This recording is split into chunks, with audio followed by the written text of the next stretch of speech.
This was peak summer. It was about 114 degrees that day. But they were very standoffish. But when I poured the food, almost all got within 5 to 10 feet of me and just waited until I stepped back a few feet. Where are you guys? Kaya yan. Kaya yan.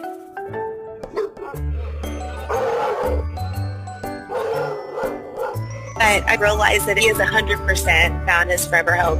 Trying to sleep, and this business is going on crazy shenanigans. I told my husband we were keeping him, and he just